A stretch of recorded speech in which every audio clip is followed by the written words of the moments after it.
तर पुण्यात जसं अजितदादांनी खडसावलंय तसंच नाशिकमध्ये भुजबळांनी अधिकाऱ्यांवर ते संतापल्याचं दिसलंय। नाशिकच्या वाहतूक कोंडीवरून छगन भुजबळ अधिकाऱ्यांवर संतापले। अधिकाऱ्यांनी कामं केली नाहीत तर रस्त्यावर उतरू असा सज्जड दमच भुजबळांनी अधिकाऱ्यांना भरला। माझ्यासोबतच पाहणीला यायला अधिकाऱ्यांना वेळ नाही असं म्हणत भुजबळांनी अधिकाऱ्यांना झापलं। दरम्यान छगन भुजबळ यांच्या पाहणी दौऱ्यानंतर वाहतूक पोलीस ॲक्शन मोडवर आले। द्वारका चौकामध्ये अनधिकृतपणे उभे असणारे फेरीवाले, फळ विक्रेते आणि रिक्षा टॅक्सी यांना पोलिसांनी हटवलंय। अधिकाऱ्यांना भुजबळांनी फटकारलं आणि त्यानंतर काही वेळातच पोलिसांकडून कारवाईला सुरुवात झाली। ऑब्स्ट्रक्शन असेल, बसलेले असतील रस्त्यावर, ते हटवणं म्युन्सिपालिटीची ड्युटी नाही। आम्ही काय मागितलं तुमच्याकडे? आम्ही हे नाही मागितलं की माझ्याकडे बिल्डिंग बनवायची आहे, मला FSI जास्ती द्या, मला खोटी बिल्डिंग बांधायची आहे।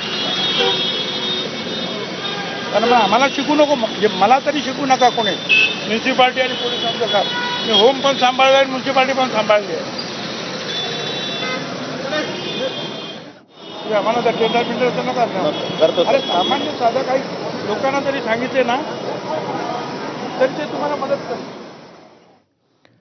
दरम्यान भुजबळांनी झापल्यानंतर आजच्या दिवशी तरी यंत्रणा तातडीनं कामाला लागल्याचं दिसलं। याचा सगळा आढावा घेतलाय आमच्या प्रतिनिधींनी, पाहूया। अन्न नागरी पुरवठा मंत्री छगन भुजबळ यांनी नुकतीच द्वारका परिसरामध्ये वाहतूक कोंडीची पाहणी केलेली आहे। नाशिक महानगरपालिका अधिकारी, पोलीस अधिकारी आणि त्याचबरोबर राष्ट्रीय महामार्ग प्राधिकरणाच्या अधिकाऱ्यांसमवेत त्यांनी आढावा घेतला आणि त्याच वेळेस अधिकाऱ्यांवर छगन भुजबळ संतापलेले होते। आपल्या कामाच्या जबाबदारी एकमेकांवर ढकलण्याच्या मुद्द्यावरून भुजबळ यांनी चांगला संताप व्यक्त केला, अधिकाऱ्यांना फटकारलं। द्वारका सर्कल परिसरामध्ये ज्या ठिकाणी अनधिकृतपणे वाहनं उभी केली जातात, रिक्षा थांबा, टॅक्सी थांबा हा अनधिकृतपणे केला जातो, त्यामुळे वाहतूक कोंडीची समस्या मोठ्या प्रमाणामध्ये वाढलेली आहे। अतिक्रमणं आहेत, उड्डाणपुलाच्या खालच्या बाजूला भिक्षेकरी बसतात, मात्र त्यांच्यावर पोलीस प्रशासन, नाशिक महानगरपालिका यांच्याकडनं कुठलीही कारवाई केली जात नाही। छगन भुजबळ यांनी फटकारलं आणि त्यानंतर आपण बघतोय की पोलीस एकदमच ॲक्टिव्ह मोडमध्ये आलेले आहेत।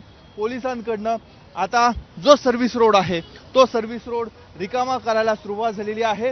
ठिकठिकाणी पोलिसांकडनं या ठिकाणी ज्या वाहनं उभी होती, जी अनधिकृतपणे वाहनं इथे थांबवण्यात आलेली होती, इथे वाहनतळ नाहीये, रिक्षा थांबा नाहीये, टॅक्सी थांबा नाहीये, तरी देखील इथे मोठ्या प्रमाणात फेरीवाले असतील, वाहनं असतील, त्यांच्यामुळे आजूबाजूला जाण्यात अडचण येत होती।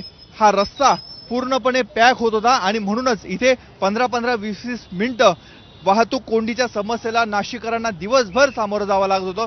त्यामुळे भुजबळांनी फटकारलं आणि आता आपण बघतोय की पोलीस आता थेट ॲक्शन मोडवर आलेले आहेत, सक्रिय झालेले आहेत। आज इथे कारवाई झाली, मात्र पुढच्या काही दिवसांमध्ये पुन्हा अशा स्वरूपाची इथे वाहतूक कोंडी होणार का, हा प्रश्न मात्र या निमित्तानं अनुत्तरितच राहतोय। कॅमेरामन किरण कडारेसह मुकुल कुलकर्णी, ABP माझा, नाशिक।